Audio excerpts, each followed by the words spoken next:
Greetings, everyone. Welcome to the Chafing Armor podcast, where we scratch your itch for fantasy role-playing.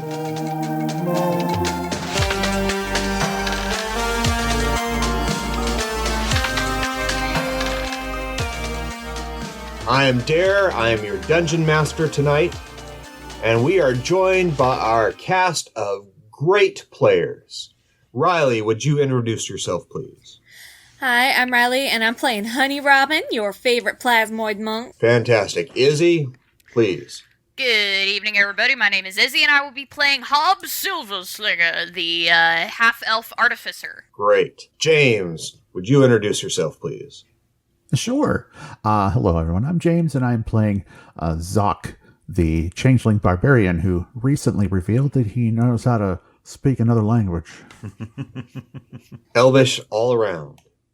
And finally, we have Michael. Good evening, everyone. I am Michael, and tonight I will be playing Willowand, the 5'2" wood elf who now has a shiny staff. And again, you can find us at patreon.com/chafing armor. Tonight, we are continuing on our flight to the next city of the Dragon Realms, of the Decapolis of the 10 cities.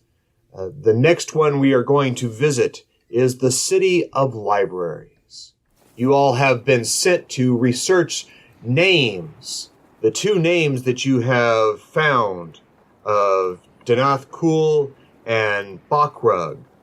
These names that don't mean much to anybody else, but you have gone to find out what it means for these realms, that these names are tied with this plague, this necrotic plague that keeps popping up and trying to kill people. You are on board the airship, the Fancy Guppy, captained by a draconian named Krerex, and his first mate, Minotaur, a Minotaur named Ishmael. The crew of kobolds and 2 Aarakocra are flying you across the plains to the next city, which is called the City of Libraries. Monet, the city magistrate, has told you that there the great librarian Slavine Lyris, a mighty brass dragon, researches and knows all the histories of this realm. And so you all are flying. You have been flying in the night, and it will take about a day and a half to get there. It isn't too far away on the quickest airship that anybody has ever known. What would you like to do for the next 24 hours? Take a bath.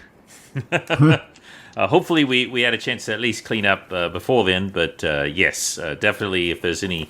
I don't know how much cleaning area there is on a ship, but definitely take advantage of that. I will use my druid craft to create a few different flowers that are well scented and kind of crush them up and sort of in my pits to stop stinking quite so bad. Surprisingly, there are some showers down below. The water is not hot, but it serves to keep the crew clean and free from stink, being in close quarters often for long periods of time. So you have a place to go wash up, and with Willowand's assistance, you all smell fairly pleasant. For those of you that were down below, no, you did not get a chance to wash up before you left. You still smelled of burnt and rotting corpses. Oh, fun. But you all are now cleaned up and made right. Once again, I'm going to come out on the edge of the ship and transform my arms into bird wings and kind of whoop, whoop, whoop, whoop, whoop, whoop, whoop. But I still even at level 5, do not possess the ability to fly. And so just kind of, someday I'll get there, but I'm not quite there yet. And the Aarakocra nod approvingly at you, at your endeavor and your wish to fly. And there are little bobbing heads moving as one. They watch your frantic gestures, and you notice that the crew is on high alert, having had problems before. They are expecting problems and are vigilantly scanning the skies around you. And as you fly across the plains, you see far to the south the shadow of what you realize are the ruins of the old city where you first met the centipedes. And you are flying a little northwest towards a great spiring rock that is jutting up out of the plain. As you draw closer towards the end of the day, you see manicured forests laid out in rings, these groves, these orchards, this forest in regular rings, concentric patterns around this spiring tower of rock that is, you've been told, the city of library. Its name is Zumont, D-X-U-M-O-N-T, the city of library. When you look down below, the orchards and trees are meticulously attended. You don't see any dead brush for miles in every direction. You see these tended forests and pathways.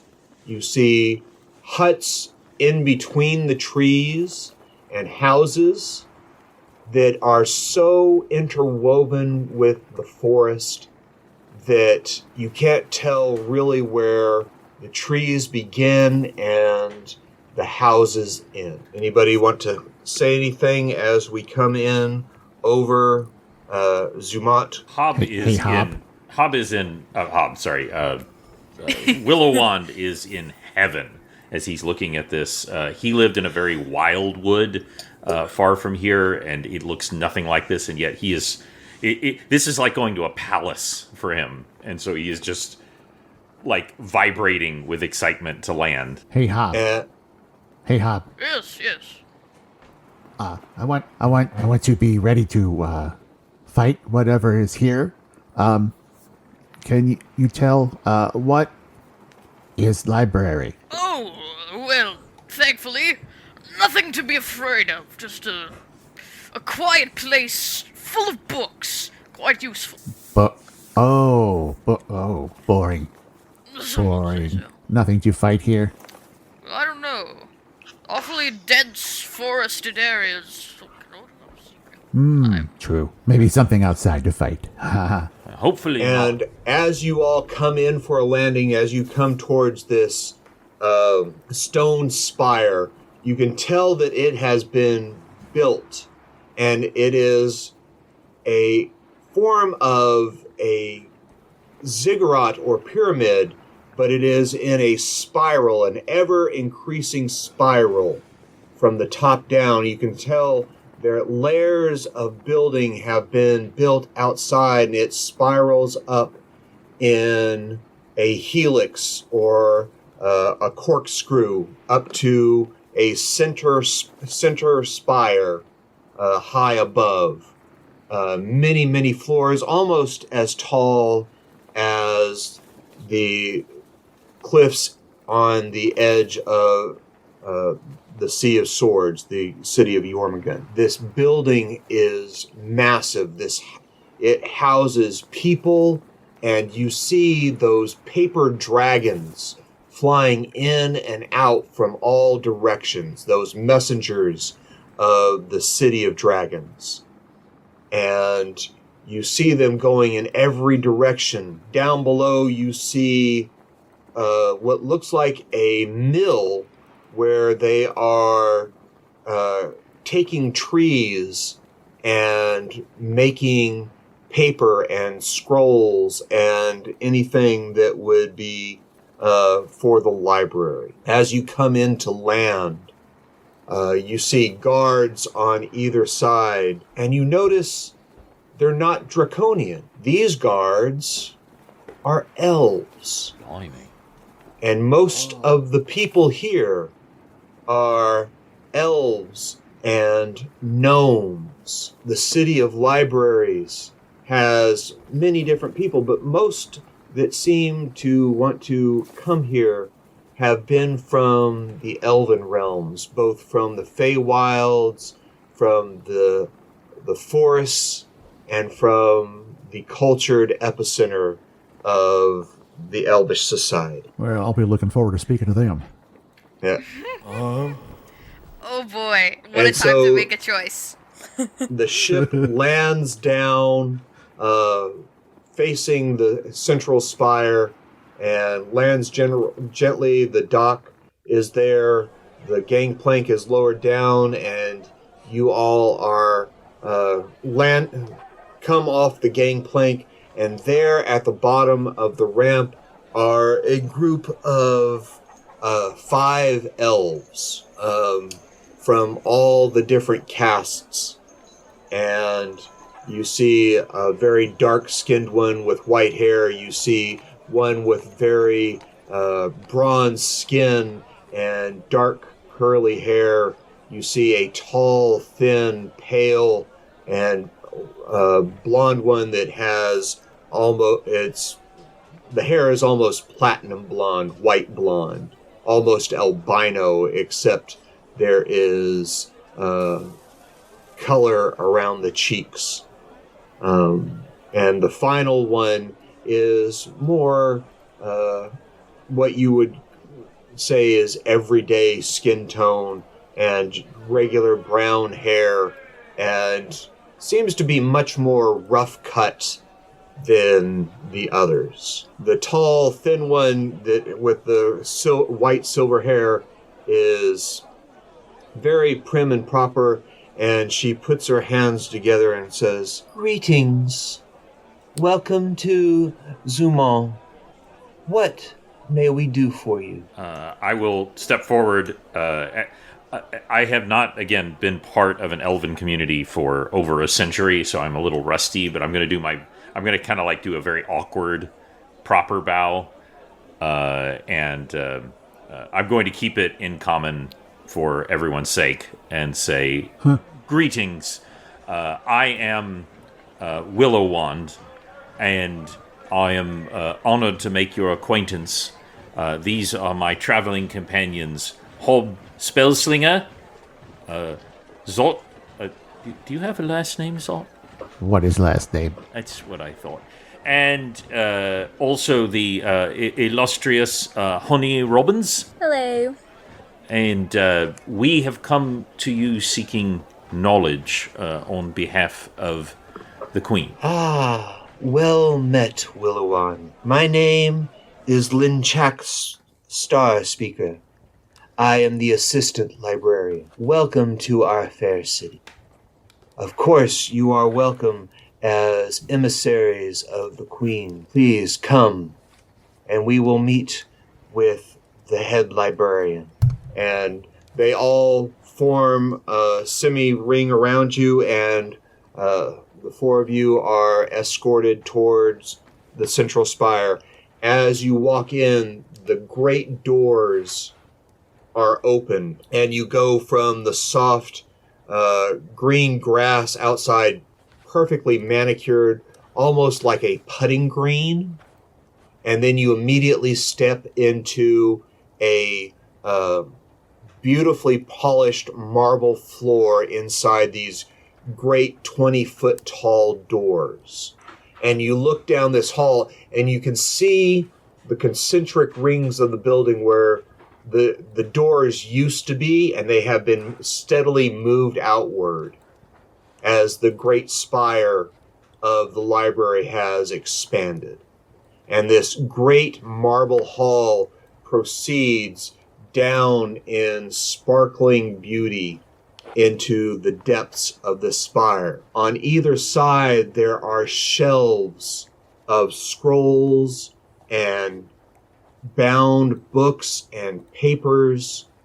Some, it looks like, are perfectly curated and neat colored tomes lined up with each other by height and by title. And then on other shelves, curiously, you see papers that are just stacked and scrolls that are stacked as if they have not yet been processed and brought into the library perfectly. And this goes on. And so you see the library proper to your right and the incoming items to your left. And this goes on as if they only have so much time to curate their material. It's gonna make studying interesting.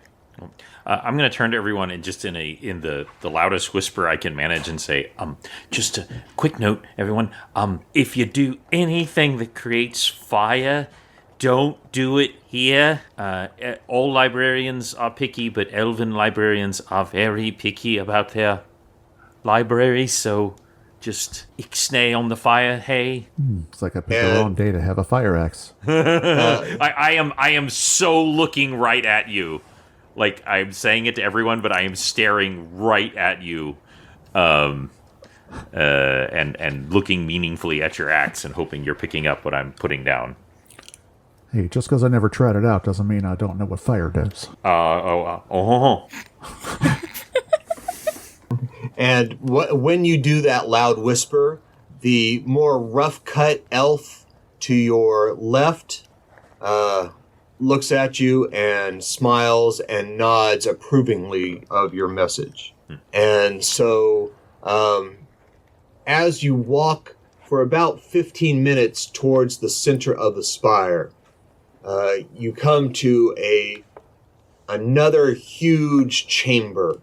And in the center is a great marble desk the size of a ship. And sitting behind this desk in a very prim and proper form is a brass dragon of immense size. And it is holding delicately in its claws what would be for you a normal-sized tome, but of course it is little tiny. And the dragon has some spectacles that seem to be perched on its nose, but almost like telescopic lenses, about 5 on each side, concentrically in front of each other. Peering down at this book to read it. And it is holding the book in the tips of its talons. And very delicately turning pages and reading this tome. And when you come in, Linchak clears their throat and leads you forward and says, "Welcome. This is the great librarian." And you all are brought before the brass dragon. You're standing before the desk. The desk is about a foot taller than even Xok. So it's about 7.5 feet tall. Any of you want to do anything? I'm going to look over to Hob, because this kind of feels more like his thing. Their thing. Okay, so we've got dragon. What was 7 feet tall? The descriptor of the dragon, or something? No, that is the desk. The desk is about 7 feet tall. It is immense. It is almost the size of an airship. The dragon behind the desk is a great brass dragon. It is awesome. Okay. Immense. It is sitting in almost a human-like pose in what you can only tell vaguely it looks like a large marble seat. And the head towers above you, and as you're looking. It sets down the tome that it was reading and takes these spectacles from its nose and gently sets them on the tabletop, and it lowers its head down towards you, looking down over the desk. And the 5 elves bow before the great librarian. I bow in turn and say, "Hail and well met." And Linchek whispers to you, "Great librarian Slavine Lyris." Hail and well met, great librarian Lyris. Wouldn't you please peruse my wares? Oh, I mean, would you please assist us with our task in adventuring? You see, we are on a mission. We were originally set out by the king of Kirisk Torpolis, investigating a vile conspiracy that may very well threaten all of the Dragon Realms. We are investigating the names and happenings of 2 old gods, one that appears to be in a resurgence of cultist activity. And this great, booming, but bell-like voice. "Ah, yes. Welcome.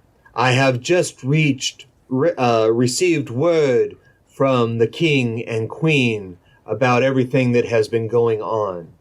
And she, with a talon, points over to some paper dragons that are sitting at the far edge of the desk, about 20 feet away from you. They're a little bigger than you are. They're covered of folded paper. They have 6 limbs and 2 wings. They look like folded paper and with writing all over them. And you can make out words, especially the words of Danath Kul and Bakrug. And so the great librarian leans forward and says, "I have already begun research for these names. And from my memory, I know that Danath Kul was the name of a lich that served the dread god Falazure, but they have not been heard of in many years." That's the problem with Bakrug. liches. They're not real big on dying. She smiles and nods at you. "Very true. Very true. Now, as to this Bakrug, we have not yet found anything, but we here will find and research everything that we can. Do you have any other information that you can share?" We think that people who used to worship Danath Kul might have been jumping ship and switching to Bakrug. They're making, evil elixirs to unleash an evil plague on a wizard, on lizard folk.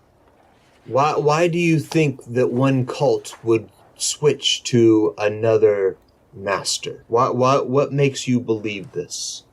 I look at my compatriots, see if they have any thoughts. Well, vibes for one, but Vibes, just like certainly. like little things. We found those little sigil necklace part things that they left behind, and it just sounds like one cult. They're one and the same. So either this is like an apprentice or someone by a different name, but it's the same person.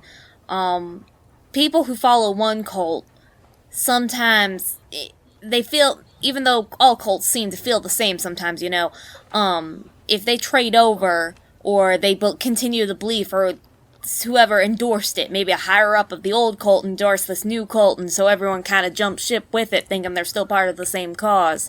That's just our theory right now. And she looks at the rest of you to see if anyone else has input. And Linchak... Cultists gonna cult. Exactly. Linchak turns towards you and asks, "Do you have one of these symbols, one of these sigils that you spoke of that we may study and examine?" Oh, that's got our handy dandy And I shake my bag of holding and accidentally pull out the wrong thing because I'm still learning how to use it. That's my staff. Don't worry. It's very shiny now. It's great. But no, here we are. Here's one. And Linchak takes it and says a brief spell, and what you can imagine is a mage hand lifts the sigil up to the Great Librarian and sets it in the placed palm of the Great Librarian's hand, and the dragon picks up the spectacles and puts them back on the snout and peers down at this sigil and examines it.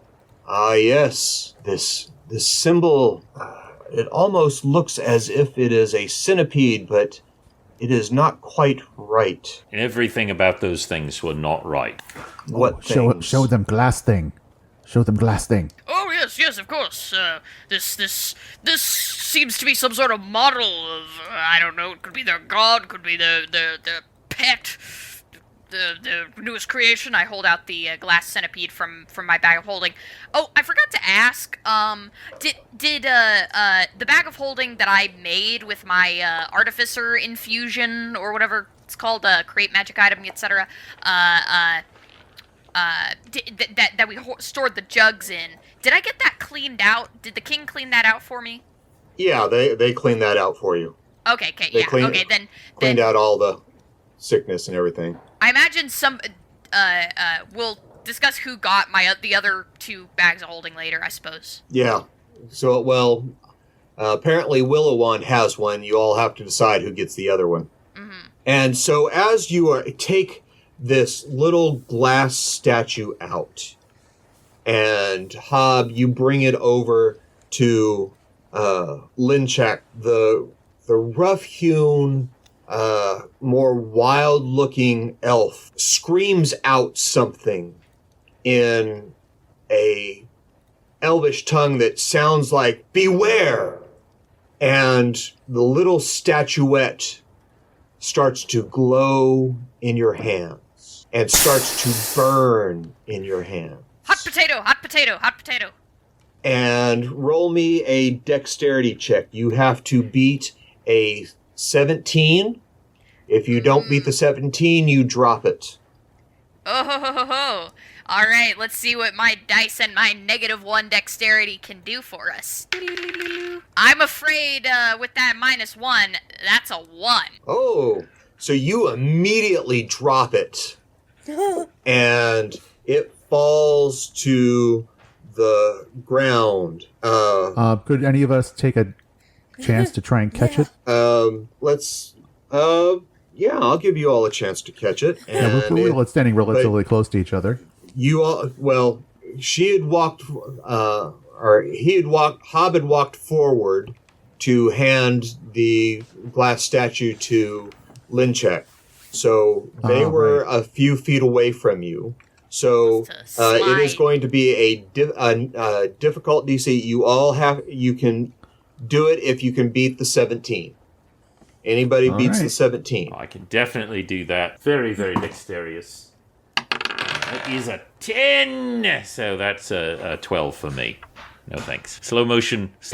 We're all moving towards it. Hands outreached. Let's see. You said dexterity. Let's see. Yeah. That'll be a 20, not natural. Oh, nice. Nice. Wow. Okay, and so you being your plasmoid self are able to stretch out, and just before it hits the ground, you get your pliable hands under it and catch it. It's kind of like sticking something in Jell-O. She just grabs it, and it morphs into a blob. And it is hot. It is getting very hot. Oh. And so you're not going to be able to hold on to it long. Roll me a 1d4. 1d4? Yep. That is a 3. Okay, so you're going to be able to hold on to it about 18 to 20 seconds before you really start taking damage. What are you going to do? She sets it gently on the ground. Very gently. Okay. The one elf, the elves all back away. The dragon is saying, back away. And this little form, this glass, seems to start expanding. Oh, boy. Oh. Should have shattered it. And Oh man, I was worried that if I shattered it, that was what was gonna make the thing come out. and you all start to see this glass centipede form with what looks like a scorpion tail and a crocodile mouth expand across the floor. And it is growing. And it is starting to take on form. You start to see the definition of its eyes. You can see internal organs through the glass body and razor sharp teeth. Can I cast a spell while it's forming? Yes, you can. You can try. How big is this thing getting? How is it? It is rapidly getting bigger.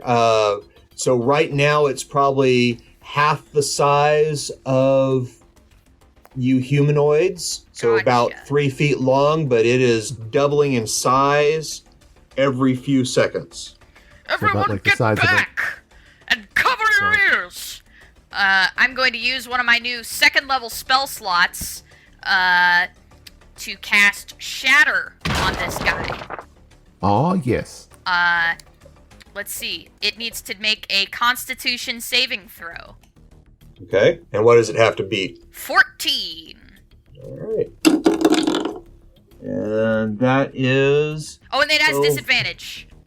Oh, it has disadvantage. All right. First roll Because was a it's- 12. Ah, because it's made Second of roll inorganic material. is an 11. And... well, it was inorganic, and now it is organic. Oh. And so... I bet they didn't. Well, 12 still was its first roll, I guess. Yeah, Plus two. It has a +1 to its constitution, so it does not make the 14. Beautiful. And that is a 10-foot radius sphere. I'm trying my best to center that on this beast. Hopefully we've gotten back enough. Okay, and read me what Shatter does. A sudden loud ringing noise, painfully intense, erupts from a point of my choice within range. Any non-magical objects not being worn or carried in the area are also taking damage. So, the loudest sort of, I wouldn't say a ring, and I wouldn't say a boom, but sort of a clap rings out and begins to targets the fundamental building blocks of this creature's body. And now I'm going to roll 3d8 thunder damage. 3 plus 2, 5. Oof. 8. Ooh, yeah, that was not very good for my second level spell, and I don't like add anything to that, do I? It doesn't say to add my spellcasting modifier to that. No. Usually you add your spellcasting modifier. No, it's an AOE, so you don't add anything to it. Okay, so that's just 8 points of owie damage. A Hob cast it just too late for it actually to, shatter its glass parts. Yeah. Okay. So if it was still non-organic, it would take double. Yeah. It's hurt. It coils in on itself, but it is expanding. Part of the desk shatters and sprays everybody there, and you all take 1 point of flying debris damage as this marble explodes that took part of the damage that you cast on that spell, and it continues to grow rapidly. And that's where we're going to end this episode of the Chafing Armor podcast. Oh no! Oof. Owie. All right. Remind me not to give anybody any ideas anymore. And so I hope you all like that image that is in the chat, and we can post that in the Discord chat for anybody that wants to come and join us on our Discord. nice, flavorful present for everyone. And I hope you have wonderful dreams about that for our next adventure. Thank you all for joining us tonight. Thank you for listening. Michael, would you be able to tell us about where we can be found? Why, I sure can, friend. You can go to patreon.com/Chafing Armor to find out all the cool stuff we're doing there. We are like your patron, and you are our warlock. Come and check us out. We've got extras. We've got accessibility on the Discord. We've got extra video content that you can see, and you can reach out to us directly. You can find all of that either on our main website at chafingarmor.com or on our Patreon at patreon.com/chafingarmor. Thank you all. Thank you, players, for joining us tonight. And we will roll with you soon.